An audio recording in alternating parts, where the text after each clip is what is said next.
All right, so we're going to deep dive today. Oh, yeah. Into the 4 Agreements. Okay. By Don Miguel Ruiz. Yeah. One of you listeners sent in an excerpt. Okay. Wanted to know kind of what the core principles are all about. Yeah. And if it's worth reading the whole book. Mm-hmm. So Yep. that's what we're going to do today. We're going to unpack some of these like Toltec wisdom nuggets. Right. See how they might apply to, your life. Yeah. And hopefully have some aha moments along the way. Sounds good. Cool. Yeah, this is a book that really challenges you to think about how you think. Oh, totally. And how you interact with the world. It all starts with this kind of wild idea Yeah. of domestication. Oh. Not just for animals. Right. But for us humans too. It's Interesting. like we're born into this dream of the planet. Mm-hmm. Ruiz calls it that. Yeah. Where societal norms and expectations shape our beliefs from when we're really little. Yeah, it's almost like we're handed the script and told to play our roles, right? Yeah. We learn what's acceptable, what's desirable, what's normal, and we don't often question it. Totally. But here's the catch. Yeah. Ruiz says that this domestication can lead us down this path of self-limiting beliefs Oh, wow. and unnecessary suffering. Mm. And he even uses this unsettling analogy Yeah.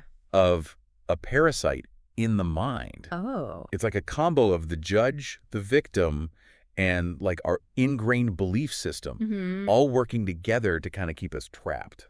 So that parasite metaphor is pretty powerful. Oh, yeah. It really highlights how these negative thought patterns can drain your energy and keep you from experiencing real freedom and joy. Exactly. And that's where the 4 Agreements come in. Okay. They give you a way to break free from those self-imposed limitations and get your personal power back. So let's break down these agreements. Okay. The first one Yeah. is be impeccable with your word. It sounds pretty simple. But what does impeccable actually mean in this context? It's not just about avoiding bad words. It's about understanding the power of language to shape our reality, both internally and in how we interact with others. Okay.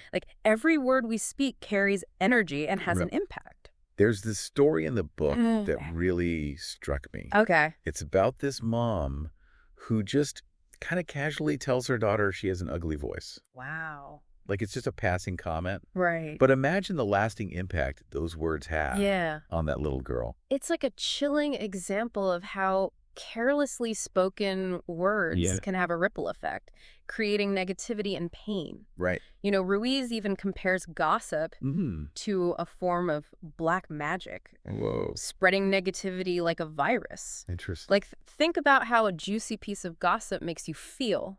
Okay. Does it energize you? Right. Or does it leave you feeling drained? Yeah. That's the black magic Ruiz is talking about. Gossip is black magic.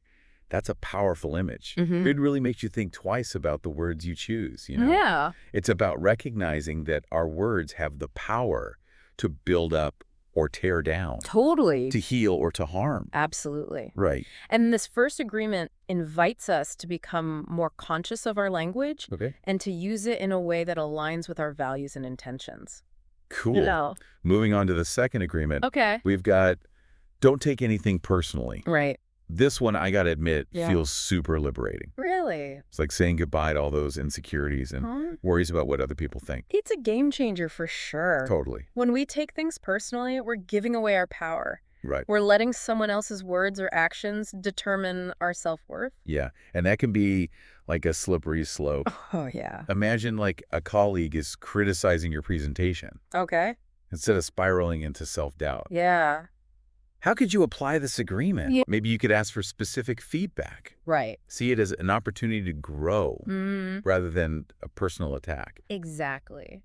It's about recognizing that other people's opinions Right. are often a reflection of their own beliefs and experiences, Okay. not necessarily a reflection of your worth. It's like taking off those everything is about me glasses and seeing the world through a wider lens. And here's another interesting twist. Okay. Ruiz says that we shouldn't even take our own negative self-talk personally. Really? Yeah, those critical voices in your head, often they're just echoes of the parasite, not your true self. Okay, that's a mind-blowing concept. Right. It's like we're giving ourselves permission to detach from that constant inner critic and access a deeper sense of self-acceptance. Right. And that shift in perspective can be really empowering. Okay. So, on to agreement number 3. Right.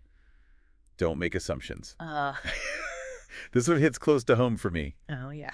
Assumptions are like landmines in relationships. Totally. They can like blow things up Right. before you even realize what's happening. They really can. Remember that example in the book about seeing someone smile at you in the mall? Yeah. Like, it's so easy to jump to conclusions. Oh, totally. Create a whole story in your head, and then be disappointed when reality doesn't match your fantasy.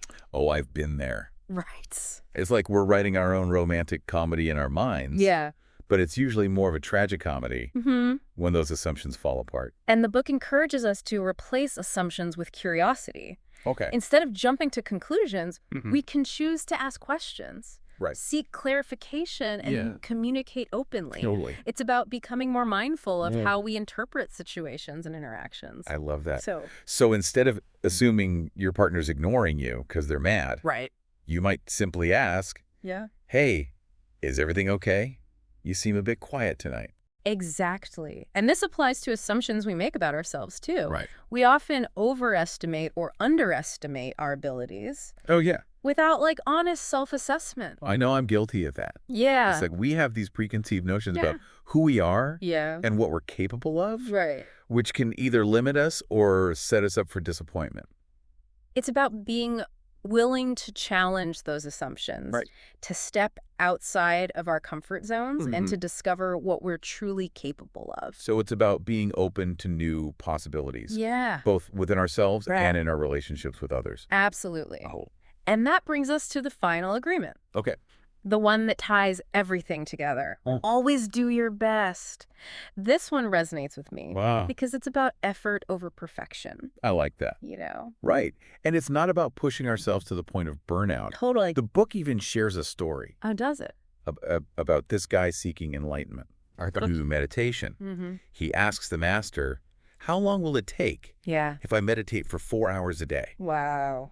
And the master wisely replies, What did he say? That it's better to meditate for 2 hours and be happy than to meditate for 8 and miss the point entirely. I love that story. Right. It reminds us that our best will naturally fluctuate depending on our energy levels, circumstances, and overall well-being. Right. It's about giving what we can in each moment Totally. without self-judgment or comparison. And when you think about it, doing your best in each moment actually frees you from regret. Oh, yeah. You're like fully present, fully engaged, without the burden of should-haves or could-haves. It's about embracing the journey, knowing that you're giving it your all and trusting that that's enough. So we've laid out the 4 agreements. All right. Be impeccable with your word. Don't take anything personally. Don't make assumptions. And always do your best. Yeah. They sound great in theory. But I imagine it's not always easy to put them into practice consistently. You're absolutely right. Right. The book acknowledges that it takes effort, discipline, and a willingness to challenge those ingrained patterns. It's like we're retraining our minds to operate from a place of love and awareness rather than fear and reactivity. And that's where the Toltec concept of the warrior comes in. Exactly. The warrior is someone who actively fights against the parasite of self-limiting beliefs and reclaims their personal freedom. Okay. And Ruiz offers several strategies for engaging in this inner battle, which we'll explore in more depth later. Sounds good. Stay with us. All right. Okay, so we've laid out these 4 agreements, these like powerful principles for personal freedom, but putting them into practice, that's where the real work begins. It's like we're going on some quest, a hero's journey, kind of to confront those inner demons. Totally. And reclaim our true selves. That's a great way to put it. Right. And the book even frames this inner battle as a fight against a parasite. Right. Those negative thought patterns that feed on our fear, our drama, our suffering. It's not an easy battle. No. But it's one worth fighting. It is. So I'm kind of intrigued by this idea of starving the parasite. Oh, yeah. Can you talk more about that? Sure. How do we, like, practically control our emotions in challenging situations? Yeah, it's easy to say, like, don't take things personally. Right. But what happens when someone really pushes your buttons? Exactly. It's about, like, noticing those moments when the parasite is trying to take over. Like when you feel that surge of anger, resentment, or self-pity. Okay. That's your cue to, like, pause. Take a deep breath. Right. And just observe your emotional reaction without getting swept away by it. So it's like creating space between the stimulus and your response. Exactly. Instead of reacting impulsively, you're choosing to respond with more awareness and intention. Exactly. Okay. And this takes practice. It's like building a muscle. Right. The more you exercise that pause button, the stronger it becomes. Gotcha. And over time, you'll find yourself less reactive and more in control of your emotional state. So I imagine like mindfulness practices, meditation can be helpful in developing that awareness and emotional resilience. Right. Absolutely. Yeah. Mindfulness is all about paying attention to the present moment without judgment. Right. And that includes noticing our thoughts and emotions as they come up without getting caught up in the story they're telling. So it's about recognizing that our thoughts and emotions are temporary visitors. Right. Not permanent residents. Exactly. We can like acknowledge them without letting them dictate our actions. Right. And by cultivating this awareness, we create space for choice. Right. Instead of being ruled by our emotions, we can choose how we want to respond to situations. It's like we're taking back the reins. Totally. Becoming the conscious creators of our own experience rather than the passive victims of our circumstances. Exactly. And as we reclaim our emotional power, we weaken the grip of the parasite. We starve it of the drama and negativity it needs to survive. That's such a powerful image. No. So besides mastering our emotions, what other strategies does Ruiz offer for fighting this inner battle? He talks about the importance of confronting our fears directly. Okay, that sounds kind of daunting. Yeah. What does that look like practically? It's a process of identifying those fears that have been holding us back. And then taking small steps to challenge them. It could be something as simple as like speaking up in a meeting when you normally stay silent. Or taking a dance class. Even though you're terrified of looking silly. So it's about stepping outside our comfort zones. Totally. Pushing those self-imposed boundaries and proving to ourselves we're more capable than we think. Exactly. And each time you face a fear and come out on the other side, you chip away at the parasite's power. You build confidence and resilience. Realizing that you can handle more than you thought possible. And then there's this like mysterious and intriguing concept of the initiation of the dead. Which you mentioned earlier. Is this like something everyone experiences? Or is it more of a metaphor? It's a powerful metaphor, for sure. It represents a complete dismantling of those old agreements, those limiting beliefs that no longer serve us. So it's not a literal death, but a symbolic one. Exactly. So hitting the reset button on our internal operating system. Exactly. It's about letting go of who we thought we were, who we were told to be, and embracing who we truly are at our core. That sounds incredibly liberating. It is. But how do we actually like initiate this death of the old self? It's an ongoing process. A commitment to questioning those ingrained beliefs and patterns that keep us stuck. It's about being willing to face the uncomfortable truths about ourselves. To let go of the need to be right. And to embrace the unknown with courage and curiosity. So it's about shedding those layers of conditioning, those masks we wear to protect ourselves, and revealing the authentic, vulnerable, and powerful selves that lie beneath. Exactly. And as we let go of the old, we create space for the new. I'm starting to see how these three strategies mastering our emotions, confronting our fears, and initiating the death of the old self all work together to support our journey toward personal freedom. They're all interconnected, for sure. And as we practice these strategies, we gradually weaken the grip of the parasite.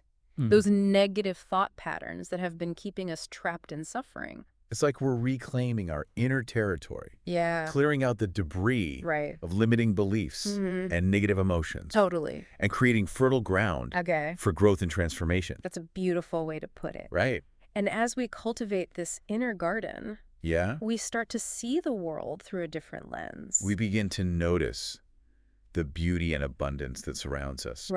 Even in the midst of challenges. And we start to experience a deeper sense of peace, joy, and connection with ourselves and others. The book even talks about the possibility of creating heaven on earth, which sounds pretty amazing. It does, doesn't it? Yeah. And Ruiz suggests that this heaven isn't some far-off place we reach after death. Okay. It's a state of being we can cultivate right here, right now, by consciously choosing love and awareness in every moment. So it's about shifting our perception. Yeah. Seeing the world through the lens of love. Right. Rather than fear. Exactly. And it's not about denying the challenges or pretending everything is perfect. Okay. It's about choosing to see the good. Yeah. To focus on the positive and to approach life with an open heart and a willingness to learn and grow. This is all starting to sound very spiritual. Yeah. Almost mystical. Okay. Is there like a specific belief system or religious framework behind the Toltec teachings? It's important to note that the Toltec path isn't a religion.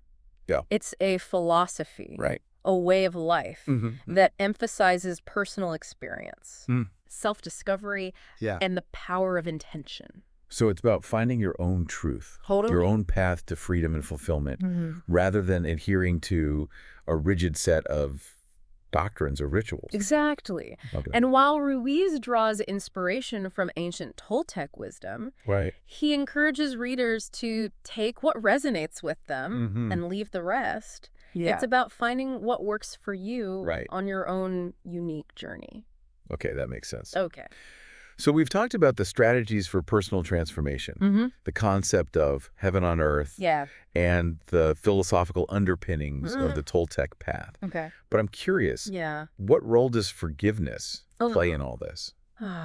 Forgiveness is a crucial piece of the puzzle. Yeah. It's about releasing the poison of past hurts and resentments. Right. So we can move forward with an open heart. And it's not about condoning the actions of those who have hurt us, Yeah, exactly. Forgiveness is an act of self-love. It's about choosing to let go of this story. Right. The blame, the resentment. Yeah. So we can create space for healing and peace. And it's not just about forgiving others. Right. It's also about forgiving ourselves. Absolutely. We all make mistakes. Yeah. We all have regrets. Holding on to guilt and shame only perpetuates our suffering. Right. It's like we're constantly rewounding ourselves with those painful memories. So forgiveness is about breaking free from that cycle of self-judgment. Yes. And embracing the possibility of healing and wholeness. Beautifully put. Right. And as we forgive, we create space for compassion and understanding, both for ourselves and for others. I love that. It's like we're clearing the air, releasing the negativity, and allowing love to flow more freely in our lives. It's like we're creating a positive feedback loop, where forgiveness leads to more love, which leads to more forgiveness. Exactly. Right. And this brings us to the book's concluding message. Okay. The idea of creating a new dream, a dream of heaven on earth. Cool. We're back and ready to explore this idea of creating a new dream, a dream of heaven on earth. Yeah. It's a concept that like sparks both hope and curiosity. It's a powerful vision, isn't it? It is. It suggests that we have the power to create a world where love, peace, and joy are the dominant forces, not just for ourselves, but for like all of humanity. Okay, so how do we actually do that? How do we shift from like the often harsh realities of the world we see to this like more idealized version? It starts with each of us individually. Okay. Remember those new eyes Ruiz talks about? Yeah. It's about cultivating the ability to see the world through a lens of love, recognizing that same spark of divinity in everyone and everything. So it's about looking beyond the surface. It's beyond the flaws and imperfections and seeing the underlying interconnectedness of it all. Precisely. It's about recognizing that we're all part of a greater whole, all connected by this invisible web of love and energy. But it's easy to get caught up in the negativity of the news, the conflicts, the injustices. Totally. How do we maintain that loving perspective when we're surrounded by so much darkness? It's a practice. Okay. Conscious choice we make in each moment. Yeah. Remember the 4 agreements. Right. They're all tools for cultivating this loving awareness. Oh, sure. When we're impeccable with our words, we're choosing to speak kindness and truth. When we don't take things personally, we're choosing to see beyond the ego's need to be right or offended. And when we don't make assumptions. Totally. We're choosing to approach situations with curiosity and openness rather than judgment. Right. Exactly. And when we always eat our best, we're choosing to align our actions with our highest intentions, knowing that we're contributing to the creation of a more loving and harmonious world. I'm starting to see how these agreements aren't just about personal growth, but also about creating a ripple effect of positive change in the world around us. It's like we're each holding a piece of the puzzle as we transform ourselves. We contribute to the transformation of the whole. So creating heaven on earth isn't about some grand utopian scheme. No. It's about each of us doing our part.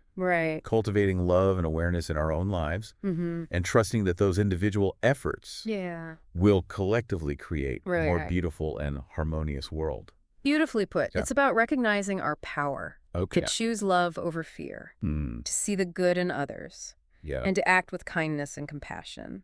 This has been a really inspiring deep dive. It has. The Four Agreements offers like a powerful roadmap. It does. For personal transformation and a vision for a more loving and harmonious world. And even if you don't embrace every concept, these ideas can spark valuable self-reflection and a deeper understanding of ourselves and our place in the world. So as you continue on your journey of self-discovery, we'll leave you with this question. Okay. What would your personal version of heaven on earth look like? What choices can you make today to start bringing that vision to life? That's a great question. It's something to think about as you continue exploring the wisdom of the Four Agreements. Absolutely. Thanks for joining us.